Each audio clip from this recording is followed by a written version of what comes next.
Welcome to 2 Cents Short of a Dollar, the show where we give our 2 cents and keep it 100. We're your hosts. That's Bo Tiz. I'm Rue. And coming up, we have what is probably, when it comes to accolades, the biggest heavyweight fight in several years. But why doesn't it feel like it? I feel like it's not getting the hype. It's not getting the press behind it. But Oleksandr Usyk, who holds 3 belts, going against Tyson Fury, who holds 1 belt. So they're clashing for undisputed coming up Saturday. Um, have you been following it? What do you make of it, or what the or lack thereof, the press, like I mentioned earlier? I mean, to be honest with you, man, I think I would have to agree with you. And maybe it's because the other fights that's been brewing or happening seem Mm-hmm. to kind of be on the spotlight, right? Especially this year, and then given a fantastic last year that Usyk and Fury kind of just been put on the or been sidelined. Mm-hmm. I doubt that it's because it's happening in Saudi, right? Because we've seen with the Francis and Ngannou and Fury fight, that still was a great fight. But Yeah. for me, I feel like that fight seemed to be bigger on a higher scale compared to this fight, even though this fight is for undisputed at the heavyweight division. So Mm-hmm. I'm not sure what the reason is behind it, but I would say it's a bit lackluster, and I haven't really been as excited compared to the other fights this year. Yeah. Both these guys are big guys, right? So they do knock people out. But I think when it comes to heavyweight division, the excitement is really behind knockout artists or guys, prone to knock you out. Of course, I think Tyson Fury is 34-0 with 1 draw, 24 knockouts. Usyk is like 21-0 with 14 knockouts. So they do get knockouts, right? But I don't think either of them are regarded as like a knockout artist. They're more so like purists of boxing. Um, and I think in that regard, because when you think of it, people were calling for Wilder and Joshua. People are still calling for Wilder and Joshua. And you have the guy who beat Wilder and the guy who beat Joshua. And not only did they beat them twice. And Yes. now those guys are clashing. But I just don't feel the hype behind it. But I do, in fact, think this is going to be a great fight.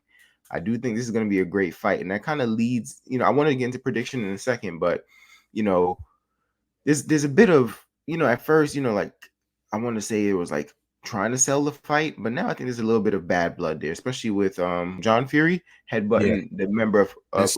Usyk's camp, which I thought was highly unnecessary, very unprofessional. But Ah. you know, the mind games, I just don't think they're gonna get to Usyk. Keep in mind, this is a guy who's, his home in the Ukraine is facing unprecedented times. You know what I'm saying? So just mentally, I don't think you're gonna get to that guy mentally. Like I think he's mentally as strong as they come. So do you think Fury's mind games will have any kind of impact on this fight? No, I agree with you. I don't think it's going to have any major impact, let alone if it's going to be an impact, it's probably very minimal. Mm-hmm. It's not going to show in the fight, given, Usyk's, and I was going to say stoic, but knowing Usyk, he's a funny guy. He has a personality compared to, those of like Loma, who's also Ukrainian as well. So, Usyk is he takes it on the chin and he's just going to move on. Even during their first initial press conference where, Fury tried to like bully him, but he just Mm-hmm. unfazed by it. So I don't think any of the games is going to play a role. And I think, with John Fury headbutting on someone from Usyk's camp, but it's so like John Fury. John Fury is just one of Mm-hmm. those type of individuals who is just kind of outlandish in nature, but I don't think it's going to have an effect on Usyk. Yeah, yeah. Getting into predictions now. I've watched the workouts. Fury looks lean. He's probably Fury usually comes in, I think, north of 270. I would say he looked kind of lean. He may be coming in at this fight maybe around 265 or so. I don't know. He looks in great shape. Mhm. So with that, I want to jump straight into predictions. And if you want to go first, who do you got? I'll go first. So I'm going to go with the Gypsy King, Tyson Fury, Mhm. by decision. I just think, given his pedigree, he's been at the stage before.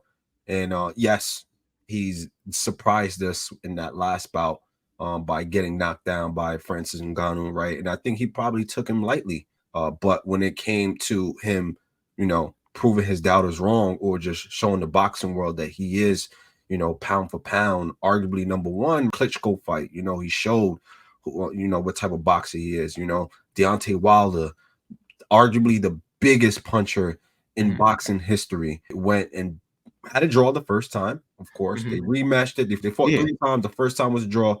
He beat him the second time, and then that's when they had the glove gate. And then the third time he beat him, also Mhm. stopped him as well. Time and time again, he just proved that he is, the Gypsy King for a reason. So I'm gonna go Yeah, with yeah. Tyson Fury by unanimous decision. I feel like, and I think it's hard to go against Tyson Fury, especially with, like I said, look how lean he is. I'm not gonna put a lot of stock into the Francis Ngannou fight. I don't know that Fury was taking it super seriously, but I do think at some point in time in that fight, he tried to turn it on. Like he tried to flip the switch, and he was unable to. But with boxing, this is a different kind of sport. This is not basketball where you can just get hot and make a few shots. Like preparation is key, right? So I do think, like I said, I'm not gonna put a lot of stock into that fight, but the reason why I'm leaning with Usyk is I just think the movement of Usyk, the boxing ability, the boxing IQ is going to rival Tyson Fury in a way that he probably hasn't been rivaled in a while, right? Of course, some guys he fought recently punch harder than Usyk, right? But Mhm. like I said, I think Usyk's going to turn him, make him fight in different angles, and Fury can really box. But I do remember, and one thing doesn't equal the next. But Steve Cunningham, a guy who came up from cruiserweight, Mhm. um, gave Fury a lot of troubles. Fury did end up knocking him out, but he gave Fury a lot of troubles. And he was actually up on the cards before Fury knocked him out. And Fury said one of the issues was he kept walking Cunningham down, and Cunningham just was outboxing him, and his movement was a lot, right? And I'm sure Fury learned from that, but I do think Usyk is going to be quicker than anyone he's fought before, just like laterally and with his feet. And I think that's going to kind of force Fury to tire himself out a bit, even though he's coming in not as heavy as other fights. Mhm. And I think Usyk's going to catch him from a lot of angles. Now, one question, and it's slipping my mind. When I think of Fury, I just think of really that long jab, right?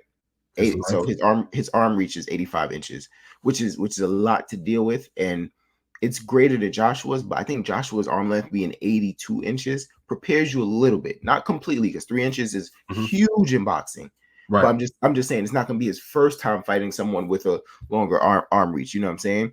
And I can see Usyk kind of changes levels with that jab, and I can see in that score for him. I do think it's going to be a very difficult fight, Mhm. but I can tell from what I see from the workouts, Fury's planning to move with him. So I don't think he's going to do the tactic like he does to Wilder, where he puts his body on him and really weighs on him and tires him out. So I think he's planning to move with him. However, I do think that's going to be to Usyk's advantage.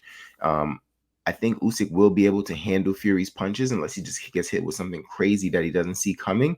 So I Mhm. do think it's going to be a chess match. I'm leaning towards Usyk, and I'm going to go Oleksandr Usyk in a split decision in this one. Got you, got you. Would you say, because one thing you pointed out was, if he doesn't kind of press the action or press forward where he can lean on him, I actually think it's probably smart for Fury to actually allow Usyk to try to come in. Mm-hmm. Because if he allow, especially when you're fighting shorter fighters, you want to kind of keep your distance. They get in the inside, then you kind of hold them, wrap them up, kind of switch them, and then keep them outside. I think that's probably his best advantage. Because if he, like you mentioned, if he's pressing Usyk to go forward, he may be running into shots, right? And Usyk could kind of time him. But if he keeps his distance and boxes from the outside, I think that's Fury's kind of best advantage. Because Usyk is going to have to take a couple to get in there. I don't think Fury is one of those type of fighters that's going to be just so outmatched, in terms of skill that he's going to allow. He's going to miss every shot and allow Usyk to get in and just throw punches. You know what I mean? But like you said, it's going to be a fantastic fight between the two for sure. I wouldn't be shocked, of course, if Usyk wins, right? Because that's how close and competitive it is. But I'm definitely going to go with just Fury and see how it Yeah. goes. So. So, in my opinion, if Fury doesn't walk him down and allows Usyk to come towards him, I think with that Ukrainian style and the footwork, I think it allows Usyk to really pick up on his angles. I think you got to kind of move Usyk backwards, not recklessly, but you got to kind of move him backwards. I think if you kind of just let him be comfortable, that's when I think you start seeing those L steps, those, working Mhm. unders. So I think he picks up the rhythm in his footwork, which is impeccable. I Right. think that's when his footwork really becomes a key in the fight. If you just let him be comfortable coming towards you, in my opinion. Okay. Yeah. So I guess one question, and I know I posed this a long time ago when we first heard about this fight. I still need time to think about it, so I'd rather pose it to the subscribers. if Usyk does win this fight and become undisputed, would you guys consider Usyk the greatest cruiserweight turn heavyweight? Obviously, who comes to to mind is Evander Holyfield, but like I said, I still need time to think about it. It's a hard question for me, but I really want to pose it to subscribers, and I really want to hear what they think. If Usyk wins this fight, is he the best cruiserweight turn heavyweight? Because I mean, yes, he's probably not going to fight Wilder, right? But if he defeats Joshua and Fury, I would say those are two of the modern day heavy hitters, like big names at heavyweight right now. That's one hell of a resume, and then 2-time undisputed. Exactly. Right. Mm-hmm. So, just want to throw that out there to the audience. But definitely, unless you got something else to say, Mo, I definitely want to hear in the comment section who you guys got winning, and how do you see this one playing out? Knockout, TKO, decision. Let us know. Jump in the comment section. Make sure you like and subscribe.